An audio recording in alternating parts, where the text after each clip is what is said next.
बड़ी बैठक बुलाई है। यूपी विधानसभा चुनाव में करारी शिकस्त के बाद मायावती लगातार समीक्षा कर रही हैं। मायावती की बैठक में सभी मंडल के प्रभारी, लोकसभा सीटों के अध्यक्ष, विधानसभा प्रभारी शामिल होंगे। इसके अलावा बसपा के जिला अध्यक्ष भी। इसके अलावा आपको ये भी बता दें कि पदाधिकारियों को भी बुलावा भेजा गया है। खास बात यह है कि इस बैठक में पार्टी के राष्ट्रीय महासचिव सतीश चंद्र मिश्र भी शामिल होंगे। यह बैठक सुबह 11 बजे होगी।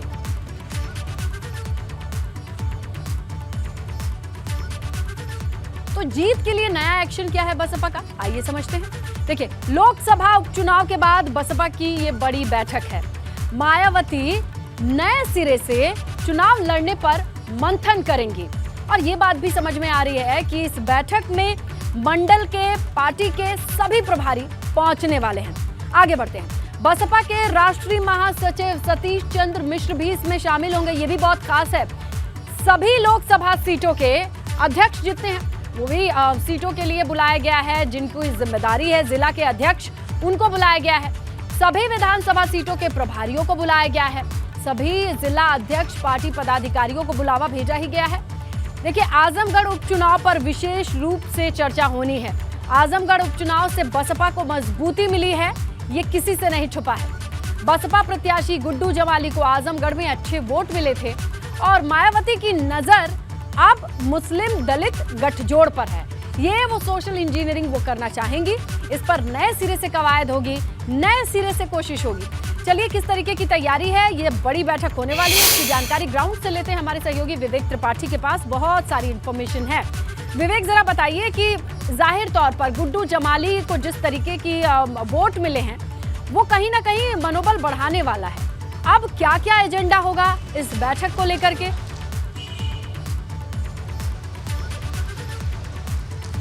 इसलिए लता, आज की बैठक बहुत महत्वपूर्ण इसलिए है क्योंकि आजमगढ़ उपचुनाव में बसपा को अप्रत्याशित तरीके से फायदा हुआ। 29% वोट गुड्डू जमाली ने हासिल किए। यानी जहां पर बसपा लड़ाई में भी नहीं है वहां 29% वोट बैंक एक बड़ा हिस्सा, बड़ा शेयर है जो बसपा को मिला है। और हम इस समय बसपा कार्यालय के मुख्यालय के बाहर मौजूद हैं। आप देख रहे हैं सारी तैयारियां हो चुकी हैं, सिक्योरिटी अलर्ट है।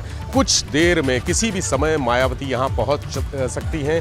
चारों तरफ के रास्ते बंद कर दिए गए और जो बैठक में शामिल होने वाले राष्ट्रीय पदाधिकारी और प्रदेश के बड़े संगठन से जुड़े लोग, नेता जो रहे हैं, जो पूर्व मंत्री रहे हैं, पूर्व विधायक रहे हैं, पूर्व सांसद रहे हैं बसपा के, वो सब यहाँ पर आ चुके हैं। सारी गाड़ियाँ लगी हुई हैं। बारिश रिमझिम हो रही है और ये बैठक अंदर 11 बजे करीब शुरू होगी। और सबसे महत्वपूर्ण मुद्दा रहेगा 2024 की तैयारी। 2019 में बसपा ने अखिलेश यादव के साथ मिलकर चुनाव लड़ा था, गठबंधन से चुनाव लड़ा था और उसमें फायदा हुआ था, बसपा को ज्यादा फायदा हुआ था। 10 सीटें आई थी, यानी 10 सीटें बसपा को मिली थी लोकसभा की। और इस बार भी तैयारी है कि इस बार ज्यादा सीटें हासिल की जाएं। गठबंधन नहीं होगा अखिलेश के साथ, ऐसी संभावना नहीं है, लेकिन उम्मीद यह है कि जिस तरह से वोट बैंक बढ़ रहा है, कोर वोट बैंक दलित, मुस्लिम और जो ओबीसी है, उसके अलावा सवर्ण और यादव वोट बैंक पर भी बसपा की नजर है। आज इस वोट बैंक को कैसे हासिल किया जाए, चूंकि बसपा का जनाधार खिसक चुका है। वोट बैंक भी, जो दलित वोट बैंक था वो ज़्यादातर भाजपा के पाले में जा चुका है। मुस्लिम वोट बैंक समाजवादी पार्टी के पास आ चुका है। कुछ मुस्लिम वोट बैंक जो है वो बसपा के पास गया है। ये कोर वोट बैंक जिसके बल पर बसपा लड़ती थी, वो वापस लाने के लिए और एक बार फिर से जोरदार तरीके से राजनीति में अपनी वापसी के लिए, देखिए दरवाज़ा बंद हो रहा है। मायावती का काफिला फ्लीट आने वाली है यहाँ से कुछ ही देर में। वो पीछे के सामने वाला गेट है, यहाँ से नहीं, मायावती की एंट्री पीछे के गेट से होती है। अभी थोड़ी देर में एंट्री होगी तो वो भी दिखाएंगे, क्योंकि उस गेट पर देखिए वो छतरी लिए हुए सुरक्षाकर्मी बाहर आ गए हैं। इस जो पहले गेट पर तैनात है वो पीछे वाले गेट पर भी सुरक्षाकर्मी बाहर आ चुके हैं। अलर्ट हो चुका है, पूरा रास्ता बंद कर दिया गया है। अंदर बैठक में लोग जो पदाधिकारी हैं वो इंतजार कर रहे हैं कि बैठक में आएंगी बहन जी और अगला निर्देश क्या होगा। लेकिन जो बसपा के सूत्र हैं वो ये कह रहे हैं कि आज यहाँ इस बैठक में कुछ निष्क्रिय पदाधिकारियों को, नेताओं को हटाया भी जा सकता है। यानी बड़ा फैसला होगा ये बसपा के 2024 की तैयारी के मद्देनज़र। ये बड़ा फैसला होगा जो निष्क्रिय पदाधिकारी हैं और जिस तरह से लोकसभा चुनाव में या विधानसभा चुनाव में जिनकी भूमिका थी, जिनको बड़ी जिम्मेदारियां दी गई थी और वो असफल साबित हुए, उनको आज उनके पद से हटाया जा सकता है और कुछ नए पद लोग, नए नेता पदों पर बिठाए जा सकते हैं। कुछ नए बड़े नेताओं को अहम जिम्मेदारी में हिट और फिट बैठती रही है समाजवादी पार्टी आजमगढ़ में,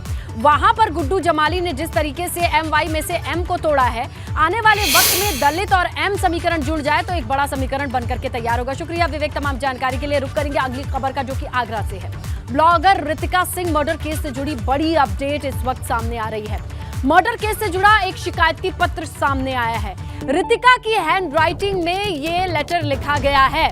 ब्लॉगर रितिका सिंह को हत्या की आशंका थी, उसे डर था कि मेरी जान ली जा सकती है। रितिका ने इसके बाबत SSP फिरोजाबाद को एक शिकायती पत्र लिखा था, एक चिट्ठी लिखी थी। 28 मार्च को लिखा गया था ये पत्र। SSP फिरोजाबाद को ये शिकायती पत्र लिख करके रितिका ने दिया है अपनी हैंडराइटिंग में, और 4 नामजद 2 अज्ञात इन लोगों पर उसे हत्या का शक था, उनको मेंशन करते हुए ये लेटर लिखा रितिका ने, और SSP फिरोजाबाद को 28 मार्च को हैंडओवर करके आई थी। रितिका ने थाना टूंडला में 4 नामजद 2 अज्ञातों के खिलाफ मामला दर्ज कराया था। 4 धाराएं, इसके साथ SC/ST एक्ट में भी मुकदमा दर्ज किया था।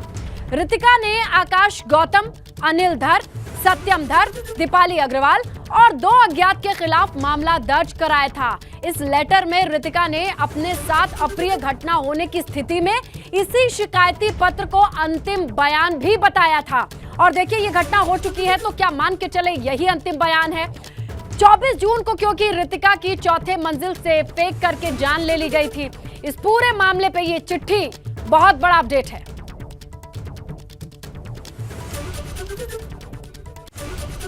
चलिए, ये चिट्ठी हाथ लगी हमारे, और अब कितनी बात आगे बढ़ेगी, जांच आगे बढ़ेगी, हम समझने की कोशिश करते हैं। ग्राउंड पर हमारे सहयोगी नितिन उपाध्याय मौजूद हैं। नितिन, क्या कहना है डिपार्टमेंट का इस चिट्ठी के मिलने के बाद?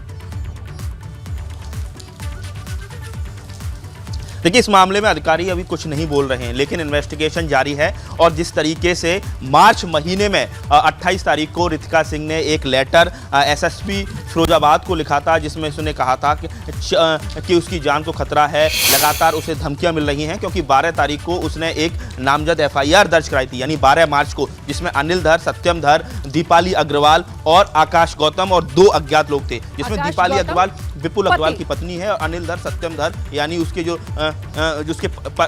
उसके परिवारीजन हैं। तो कुल मिला के इस मामले में 25 तारीख को मजिस्ट्रेट के सामने बयान दर्ज हुए थे, और उसके बाद लगातार उसको धमकी मिल रही थी, और इसको लेकर उसने 28 तारीख को SSP फिरोजाबाद को चिट्ठी लिखी थी, और उसको ये अंदेशा था कि उसके साथ कोई भी अनहोनी हो सकती है, कोई भी वारदात को अंजाम दिया जा सकता है। तो कुल मिला के इस मामले में आप समझ सकते हैं कि SSP जो फिरोजाबाद यानी फिरोजाबाद पुलिस की तरफ से कहीं ना कहीं एक तरह से लापरवाही बरती गई, और इस मामले में अब परिजन उनका ये कहना है कि अगर उसकी पीड़ा को अच्छे से सुना जाता और उस समय ही अगर कानूनी कार्रवाई की जाती तो शायद ये आज दिन देखना नहीं पड़ता। फिरोजाबाद इस चिट्ठी की क्या, इसके ऊपर क्या सफाई देंगे, महकमा क्या सफाई देगा?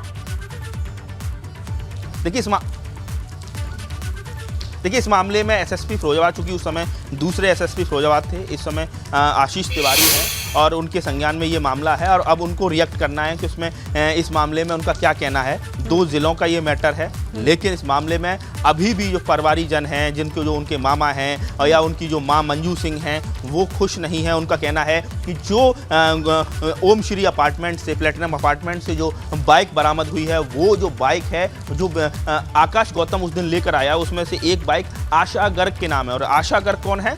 विपुल अग्रवाल की जो मदर इन लॉ हैं, यानी जो उनकी जो पत्नी है दीपाली अग्रवाल, विपुल की जो पहली पत्नी है दीपाली अग्रवाल की मां के नाम जो बाइक है। यानी ये तय था कि एक तरफ दीपाली अग्रवाल और उसका जो रितिका का जो हस्बैंड था आकाश गौतम, यानी दोनों लोग एक दूसरे से मिले हुए थे, और यही वजह है कि मुकदमे में वो दोनों लोग नामजद थे। एक ने अपनी पत्नी को छोड़ रखा था और एक ने अपने पति को छोड़ रखा था। तो कुल मिला के इस पूरा जो प्रकरण है, और उसके बाद दोनों लिव इन में रह रहे थे। तो इस मामले में मार्च महीने में ही मुकदमा लिखा गया था 370D और 323, 342 और SC/ST एक्ट में मुकदमा। कितना आसान है किसी पॉश कॉलोनी में जाकर के किसी की जिंदगी छीन लेना, और उसमें जांच होने पर अभी तक क्या चीजें सामने आई है, गिरफ्तारियां आई है, और कार्रवाई की बात कर ले, क्या हुआ है अब तक? देखिए, इस मामले में अभी तक 3 लोगों की गिरफ्तारी हुई है, और पुलिस को अनवर और चेतन की तलाश है। अनवर और चेतन वही हैं जो उस दिन 5 लोग जिन लोगों ने इस हत्याकांड को अंजाम दिया है, वो लोग बाइक से भागते हुए नजर आए थे। तो कुल मिलाकर इस मामले में पुलिस को अब 2 लोग जो मोस्ट वांटेड बने हुए हैं उनकी तलाश है। लगातार दबिश दी जा रही है। फिरोजाबाद में भी कई बार पुलिस जा चुकी है और ऐसे में अब उन लोगों को, चूंकि मुकदमे में वो नामजद उनके खिलाफ तहरीर परिवारीजनों ने दी है। लेकिन सबसे बड़ी बात यह है कि मार्च महीने में जब रितिका ने एफआईआर दर्ज कराई थी और उसके बाद 28 मार्च को एसएसपी फिरोजाबाद को लेटर लिखकर अपनी जान की सुरक्षा की गुहार लगाई थी, अपने जान माल का नुकसान होने की बात कही थी, अंदेशा उसने जताया था। और जिस तरीके से मजिस्ट्रेट के सामने बयान दर्ज हुए तो उसके बाद से ही उसके जो कहा जाए जो ससुराली जन हैं या दीपाली के परिवारी जन हैं, यानी विपुल के परिवारी जन हैं, वो लोग उसको लगातार धमकी दे रहे थे। अब ये लेटर लगातार एबीपी गंगा के पास है और इसको प्रमुखता से हम दिखा रहे हैं कि किस तरीके से रितिका की अगर शिकायत को उस समय गंभीरता से लिया जाता तो शायद पुलिस उस समय एक्शन लेती, शिकंजा कसती। जाहिर तौर पे नितिन, शादी में रहना न रहना ये निजी राय हो सकती है 2 लोगों की, लेकिन जिंदगी का अधिकार हर किसी को है और छीनने का किसी को नहीं है। ऐसे में अगर किसी को अपनी जान का खतरा है और वो चिट्ठी में लिख के दे, तो बजाय जजमेंटल होने का पुलिस ने अगर एक्शन लिया होता या कोई बात भी सामने आई होती तो थोड़ा जस्टिफाइड लगता ये मामला। लेकिन लगता ही नहीं है कि कोई कार्रवाई या कोई आश्वासन भी दिया गया होगा, वरना ऐसी वारदात नहीं होती। आप नजर बनाए रखिएगा नितिन, तमाम अपडेट्स के लिए हम आपका रुख करते रहेंगे। गाजियाबाद में झमाझम बारिश से लोगों को बड़ी राहत मिली है। यहाँ चिलचिलाती गर्मी और उमस से लोग परेशान थे, अब ये राहत उन्हें मिली है। हालांकि बारिश के चलते कई जगह जल भराव की खबर आ रही है, सड़क पर पानी भरने से जाम की स्थिति भी बन गई है। ये समस्या देखने को मिल रही है, लेकिन जिस तरीके की गर्मी और उमस पूरे एनसीआर में थी उससे लोगों को बड़ी राहत मिली है। मॉनसून का लंबा इंतजार हो गया क्योंकि गर्मी रिकॉर्ड तोड़ पड़ी, उसके बाद उमस और अब बारिश। हालांकि बारिश के बाद सड़कों की स्थिति भी आपके सामने। गाजियाबाद में हो रही सुबह से बारिश, लोगों को मिली गर्मी से राहत। इस समय मौजूद हैं गाजियाबाद के साहिबाबाद क्षेत्र के राजेंद्र नगर में, जहां पर सुबह से ही तेज बारिश हो रही है। बारिश के चलते लोगों को गर्मी से राहत तो जरूर मिली है, लेकिन सड़कों पर जल भराव होना शुरू हो गया है। कहीं ना कहीं जिस बारिश होने के बाद चिलचिलाती गर्मी से तो राहत मिलती है, लेकिन लोगों की धड़कनें इस बात से बढ़ जाती हैं कि गाजियाबाद की कई कॉलोनियों में पानी भरना शुरू हो जाता है। हम इस समय जहां मौजूद हैं, जिस सड़क पर मौजूद हैं, आप देख सकते हैं कि यहां पर भी पानी भरना शुरू हो गया है। और सुबह से बारिश के बाद जो मौसम है वह बहुत ही सुहाना हो गया है। अगर गाजियाबाद की बात की जाए, गाजियाबाद में 1 घंटा भी अगर तेज बारिश हो जाती है तो जितनी भी कॉलोनियां हैं उन कॉलोनियों में जो पानी है वह भरना शुरू हो जाता है। गाजियाबाद से एबीपी गंगा के लिए मैं शक्ति सिंह। प्रयागराज से बड़ी खबर मिल रही है। जुमे की नमाज के बाद हिंसा से जुड़ी बड़ी अपडेट आई है। हिंसा के मास्टरमाइंड जावेद पंप की कॉल डिटेल से बड़ा खुलासा हुआ है। जावेद मोहम्मद की 2 पूर्व विधायकों से लंबी बातचीत हुई है, ये जानकारी सामने आई है। पुलिस अब दोनों पूर्व विधायकों से पूछताछ की तैयारी में है। इसमें शहर में रहने वाले पूर्व विधायक और कौशाम्बी के पूर्व विधायक शामिल हैं। पुलिस ने जावेद मोहम्मद के 2 नंबर थे, उन दोनों की कॉल डिटेल खंगाली है और इनमें से दोनों पूर्व विधायकों से बातचीत के रिकॉर्ड मिले हैं। मामले में 2 बड़े कारोबारियों के नाम भी सामने आ रहे हैं। जावेद ने AIMIM समेत कई राजनीतिक दलों के नेताओं से बातचीत की थी और जावेद पंप की जिन लोगों से बातचीत हुई है अब उनसे पूछताछ की जाएगी, SSP का ये कहना है। तो देखिए, जावेद के कॉल डिटेल से बड़ी जानकारी, बड़े खुलासे। सीधा रुख करते हैं हमारे सहयोगी मोहम्मद मोइन का और उनसे जानकारी लेंगे। मोइन, ये बताइए कि कॉल डिटेल में इतनी लंबी बातचीत को लेकर अब पूछताछ भी होगी तो कई सारी चीजें सामने आ जाएंगी अपने आप। लेकिन निश्चित तौर पर कहा जा सकता है कि प्रयागराज में 10 जून को जो हिंसा हुई थी और जो जावेद पंप नाम का शख्स है जिसे मास्टरमाइंड बताया जा रहा है, पुलिस ने उसकी कॉल डिटेल्स निकाली है और उसमें 20 ऐसे लोगों की लिस्ट तैयार की है जो सफेदपोश हैं, अलग अलग पार्टियों से जुड़े हुए हैं और जिनसे जावेद पंप ने काफी देर तक बातचीत की थी। इन सभी को नोटिस जारी किया जा रहा है। नोटिस जारी कर अलग अलग वक्त पर इन्हें बुलाया जाएगा और इनसे पूछताछ की जाएगी कि आखिरकार जावेद पंप से आपने किस लिए बातचीत की थी, क्या बातचीत हुई थी, इतनी कितनी देर तक क्या कुछ कहा गया था। पुलिस को इस बात की आशंका है कि जावेद पंप ने जो बात की रही होगी, जो राजनीतिक दलों के लोग हैं, जो सफेद पोश लोग हैं, उनसे जो भारत बंद का आह्वान किया गया था उसमें मदद मांगी होगी। इसी वजह से पुलिस का कहना है कि इन सारे लोगों से बातचीत की जाएगी और अगर किसी का कोई रोल निकल कर सामने आता है तब उनकी गिरफ्तारी भी की जा सकती है, उन पर शिकंजा भी कसा जा सकता है। लेकिन शुरुआती उसमें उनसे सिर्फ पूछताछ की जाएगी कि आखिरकार क्या बातचीत हुई थी, और जो बातचीत जो लोग बताएंगे उनको जावेद पंप को एक बार फिर से रिमांड पर लेकर के उस चीज को क्रॉस चेक भी किया जा सकता है। ये जरूर कहा जा सकता है कि प्रयागराज हिंसा में अब सफेद पोस्ट जो हैं उन पर भी शिकंजा कसना बिल्कुल मोइन, अब पूरा दारोमदार ये रहेगा कि जावेद पंप अकेला है या फिर उसके साथ कितने सहयोगी रहे हैं, किनसे कितनी बात की थी, ये लोगों से पूछताछ और उसके बाद जावेद पंप के बयान का मिलान होगा और किस तरीके से सच्चाई सामने आएगी आप नजर बनाकर रखिएगा। शुक्रिया। आगे बढ़ेंगे। बरेली में एक युवती को अगवा करने के विरोध में व्यापारियों ने आज भी बाजार को बंद रखा है। व्यापारियों का कहना है कि जब तक ये युवती बरामद नहीं होगी तब तक बाजार को नहीं खोला जाएगा। नाराज व्यापारियों ने अलीगंज थाने का भी घेराव किया है, धरने पर बैठ गए हैं और आक्रोश को बढ़ता देख अलीगंज में कई थानों की पुलिस पीएसी लगा दी गई।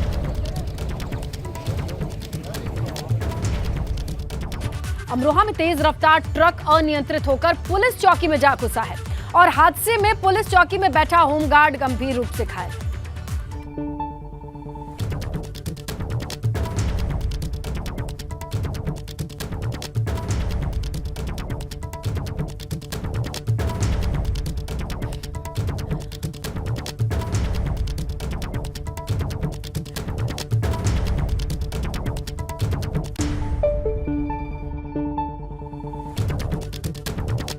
ये मामला है अमरोहा के थाना मंडी धनोरा रसूलपुर चौकी का, जहां की तस्वीरें आपके सामने हैं। अब क्रेन की मदद से ट्रक को हटाया जा रहा है।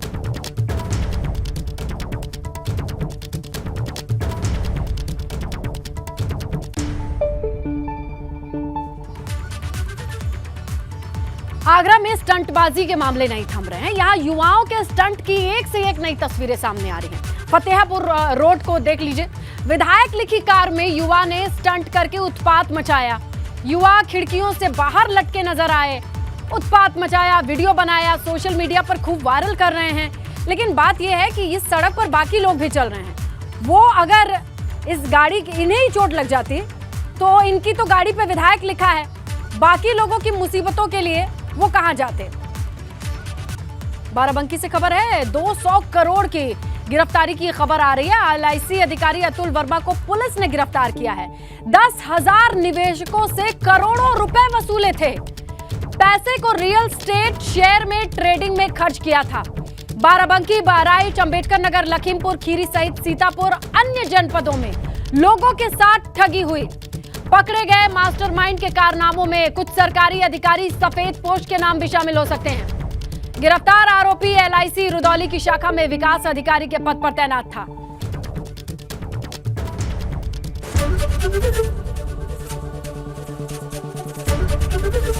एबीपी गंगा, खबर आपकी, जुबान आपकी।